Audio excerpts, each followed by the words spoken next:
Hola, us presento la Teca, el canal de la bona cuina on t'iré penjant bones receptes perquè les pugueu fer a casa vostra amb tota facilitat. I per començar, la primera recepta serà una fideuà, però no una fideuà qualsevol, sinó una fideuà a la meva manera, a la catalana, en un bon sofregit. Cuineu amb mi, anem cap a la cuina.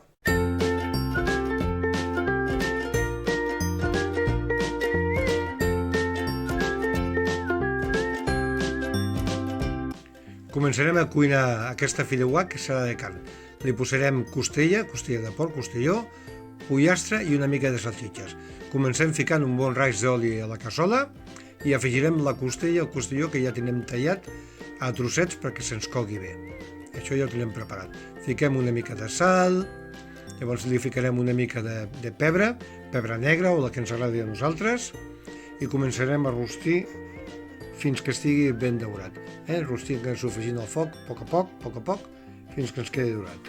Vinga, tenim ja la costella sofregida, ens ha quedat ben daurada, és important que quedi daurada, perquè això li dona un gustit a rostit als fideus, boníssim. La retirarem en un bol i la reservarem per posar-la després, ja ho veureu.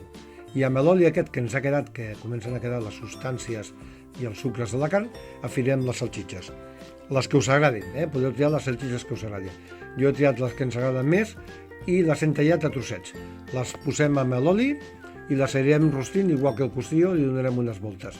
Bé, ja tenim les salsitxes rostidetes, encara estan una mica crua per dintre, perquè acabaran de coure al final, quan tornem a afegir-les a la cassola. Després les retirem. Les retirem i les reservarem en un plat i les deixem en un costat. I en aquest mateix oli que ens quedarà continuarem rostint la següent carn, que serà el pollastre. Jo he fet servir unes cuixes desossades i tallades a trossos perquè després sigui més fàcil de menjar. I fent el mateix, posem, salem, li posem una mica de pebre, si ens agradi, això al gust, jo li poso pebre perquè m'agrada. Si no us agrada el picant, no li poseu. Li podeu posar alguna altra espècie, si us agrada, una mica de peperot vermell, per exemple. Remeneu i continueu sofregint, farem el mateix. Sofregim una mica fins que estigui daurat i un cop que estigui daurat continuarem cuinant. Bé, anem sofregint i el pollastre ja està daurat i una miqueta cru per dintre. El mateix que les altres carns, ha de quedar daurat per fora i cru per dintre, que s'acabi de coure amb els fideus. Fent el mateix, la retirem de la cassola i la reservem a part. Veieu que la cassola ja va quedant els sucres de la carn i tota mena de restos, que tot això no us preocupeu, que és el que li donarà gust al sofregit. I ara anem pel sofregit pròpiament dit. Hem tallat la ceba, jo he tallat 4 o 5 cebes ben picadetes per fer el sofregit de tota la vida, ben fet. Això requereix el seu temps, ja ho sabeu.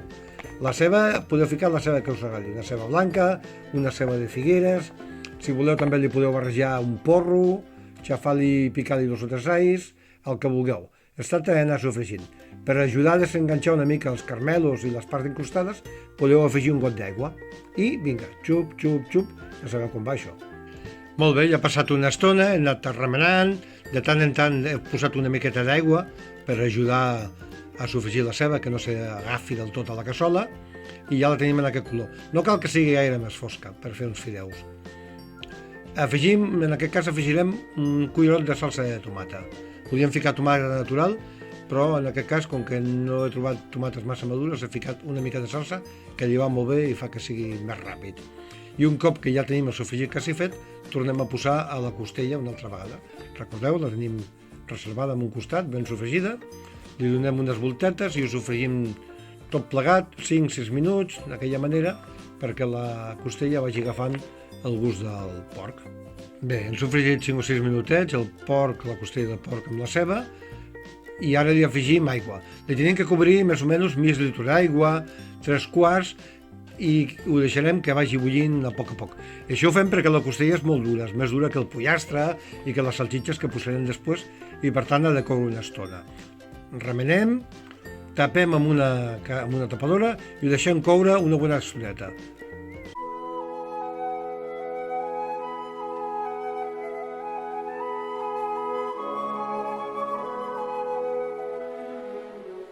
Bé, ja ha passat una estona, ho hem deixat coure que fins que ha quedat el costilló ja deu ser ben tendre.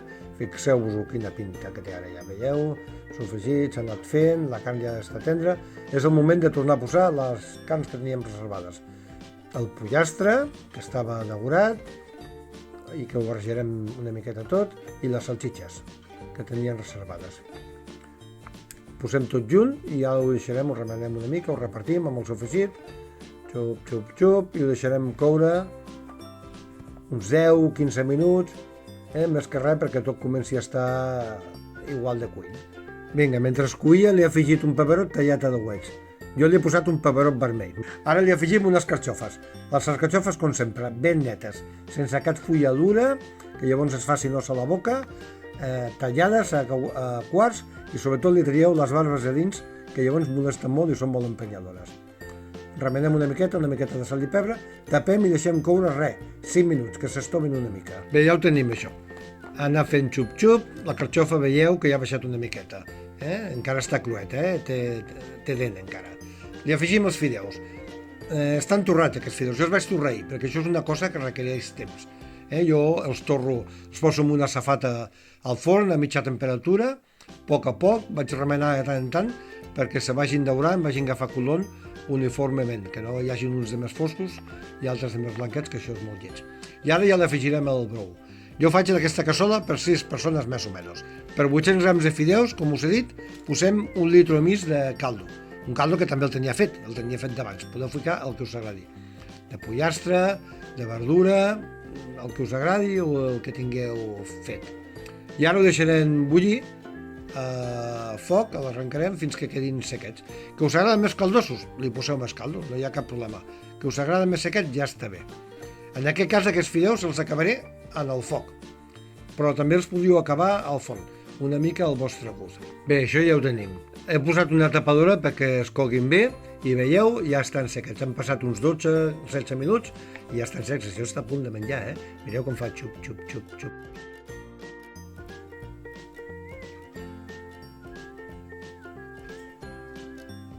Han quedat boníssims, molt bons. Si us ha agradat aquesta recepta, voleu que faci més i voleu passar-lo molt bé cuinant amb mi, ja ho sabeu, poseu m'agrada, like a aquest vídeo i us teniu que subscriure.